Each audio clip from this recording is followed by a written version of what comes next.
Very good evening and thanks for clicking on to the Tuesday edition of Vogan's European Outlook. We have Category 4 Hurricane Gabrielle spinning to the east of the island of Bermuda, and it is going to be scooting off very rapidly eastwards towards the Azores over the next 72 hours or so, and may need to watch this actually in the Azores for some reasonably significant impacts, wind, rain, large swells. This system may hold together for a pretty decent amount of time and make a fairly significant impact, like I say, on the Azores. So we're going to keep an eye on that. We've got 2-3 systems actually spinning in the open Atlantic, so hence why NHC has a 90% chance of development for the system out over the open Atlantic.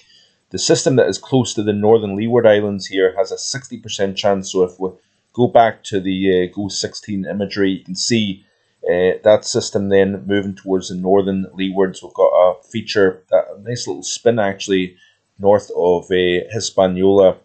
And then you've got a beautiful shot of Gabrielle to the north of these three systems. We've also got, quite a visible dusty environment through the main development region as well, but it's very evident that we've got a more active Atlantic overall, which is quite interesting to see, something we've not seen in a little while. So we've got Gabrielle. We may have another couple of systems at least to speak about over the next few days or so here, but the latest information off NHC has pressure down at 948 millibars, maximum sustained winds of 140 miles per hour, and moving in an east to northeasterly direction at 20.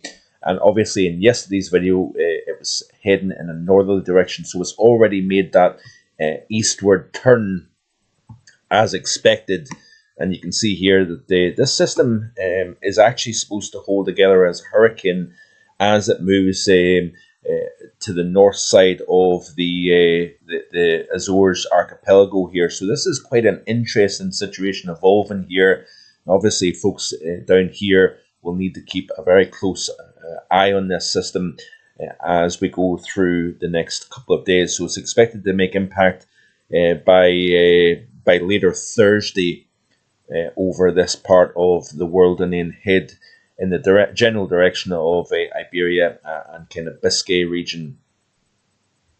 You can see here, this is the latest IR imagery showing a very well-defined, very well-organized, very strong thunderstorms wrapping around the eye wall of Gabrielle. You can see here perhaps a little bit of southwesterly shear.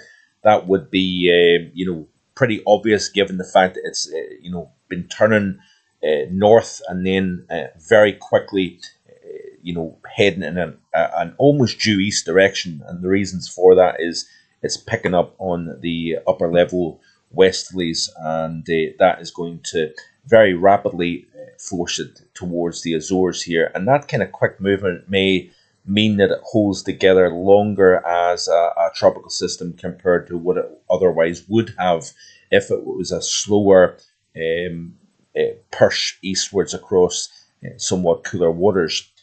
Big contrasts coming up here. Well, not say coming up. Actually, we've got that at the moment. These were the temperatures over France, by the way, back on Friday at the peak of the heat. You can see here that central swathe of France, generally temperatures into the low 30s.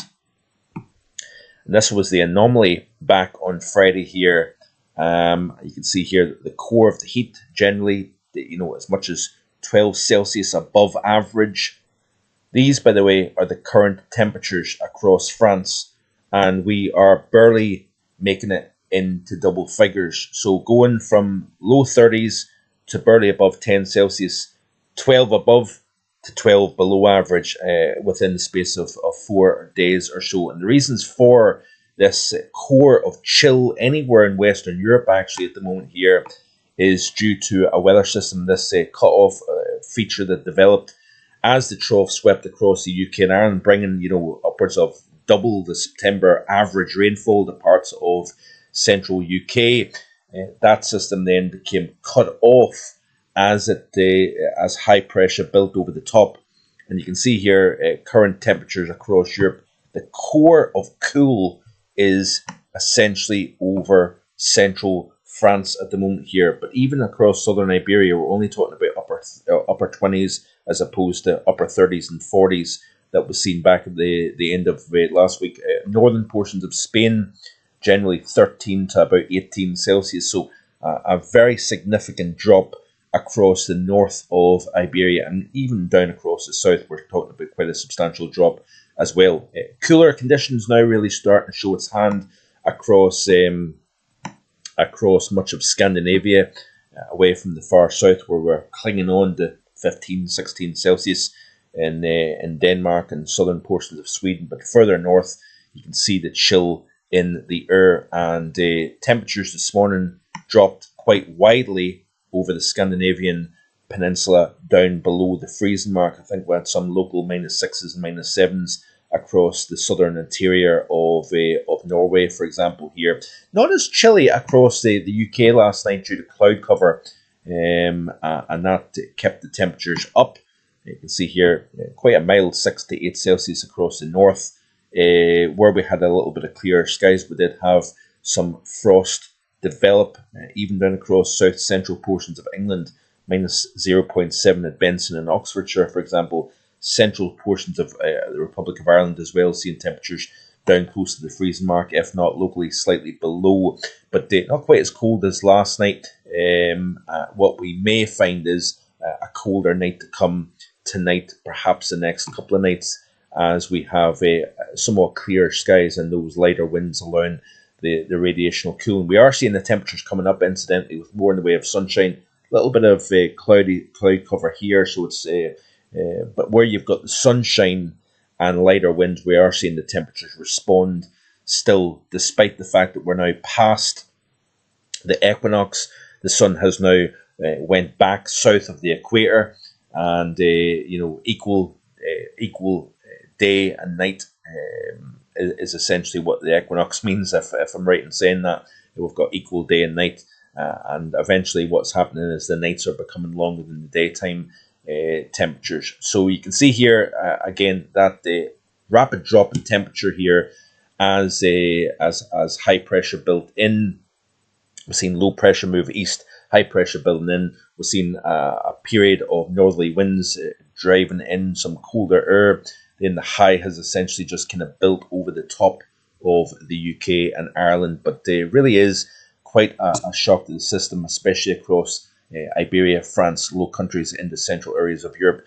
Big contrast across the continent, has to be said. If we go back to the Europe view and look at the current temperatures, you could almost draw a line here with the separation here. Remember, we had 30s in Poland. We're only talking about mid to high teens now, but we're still seeing that heat continuing to get pushed east and southeast over Europe here. This is a real cleaning out of the atmosphere over Europe for sure. So that is obviously the drop in temperature. I want to look at the broader picture then, and we've got the Hurricane Gabrielle showing up quite nicely in the GFS. This is the ensemble of 500 millibar geopotential heights.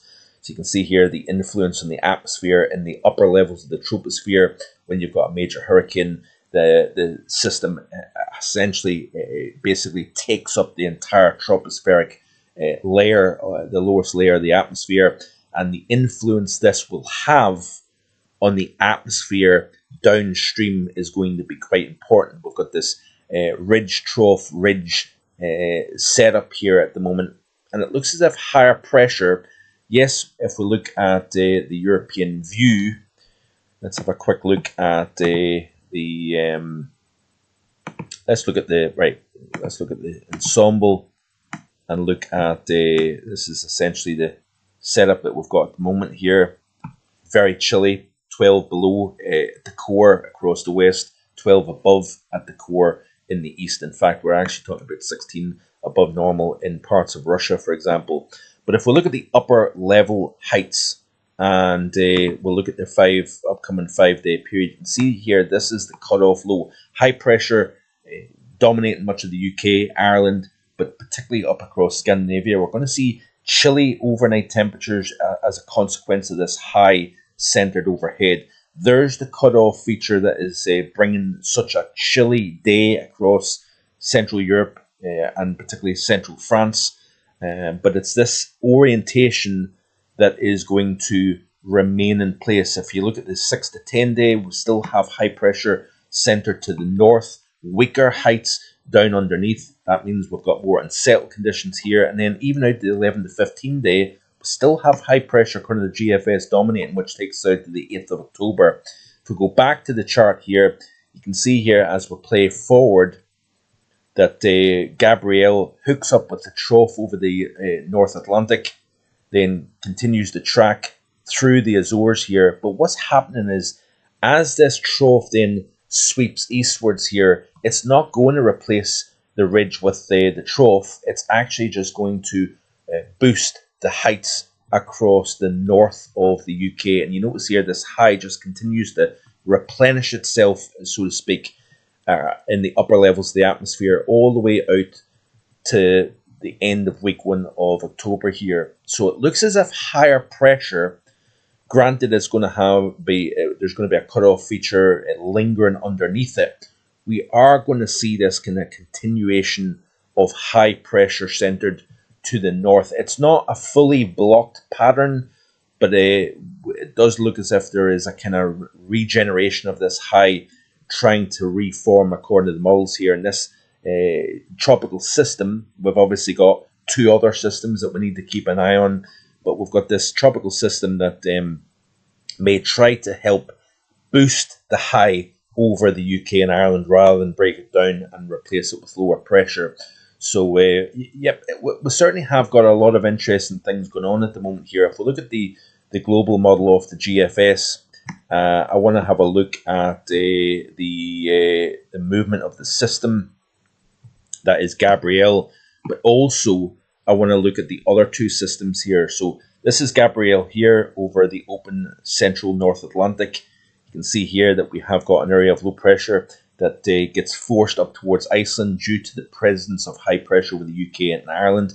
There's Gabrielle moving across the Azores here. Certainly the latest run of the GFS has this system sweeping through. That is going to have significant impacts, I think, by the way. Rainfall, potentially damaging winds, and battering waves. Then as Gabrielle moves into Biscay, the high then forces it down into Spain and Portugal here. Still a fairly deep system here at 989 millibars. By this stage, it will be extratropical. You notice here that high pressure sweeps in pretty quickly with the departure of Gabrielle over the Azores, so that will be welcome relief, I would imagine, here. But I'm watching carefully other systems within the Atlantic. We've got a 90% chance and a 60% chance of development with 2 features over the open Atlantic.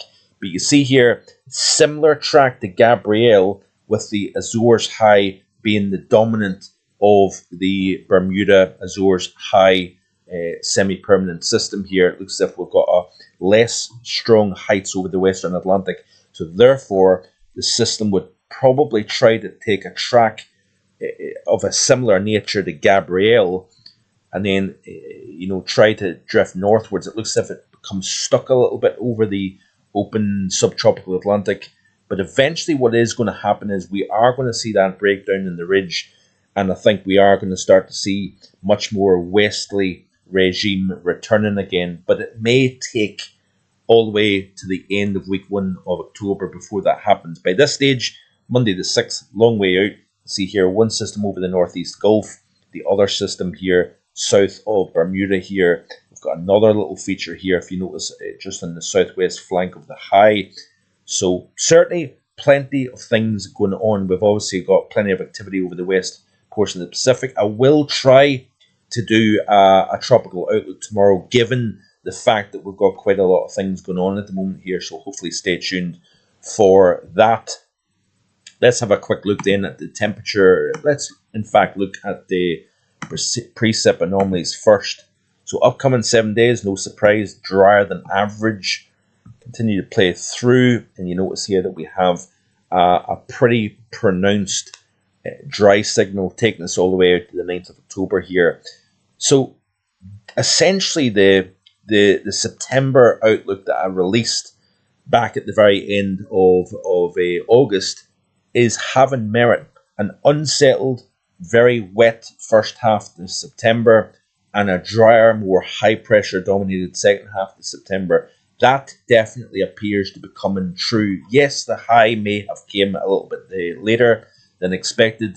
That was a possibility, and it was highlighted that was a possibility due to the tropical situation here. But very much it's playing out quite well, I think, overall. In terms of the temperature anomalies then, upcoming 5 days, well, we have a largely cool Europe, including the UK and Ireland here, with, again, the centre of that chill over France, but pretty much the majority away from the Balkans is seeing a rather chilly upcoming 5-day period. In the days 6 through 10, we're moderating the temperature slightly here across the UK, Ireland, and a good chunk of Europe here. But notice the chill is now shifting into the southeast, where it is warmest in the upcoming 5 days. And then the 11 to 15 day, we've got a modest warming trend through the first, the period between the 3rd and the 8th of October here. So certainly a lot of things going on. We also have the first winter update coming up this weekend, Saturday evening at 6:30 p.m. I will advertise that as we progress through the upcoming week here, but I'm excited to chat in detail about winter in a Saturday night live this coming weekend here, so it should be a good one. And if you haven't already done so, please hit that subscribe button as well. It would be greatly appreciated. Have a great rest of your Tuesday, and I'll see you next time with more. Bye for now.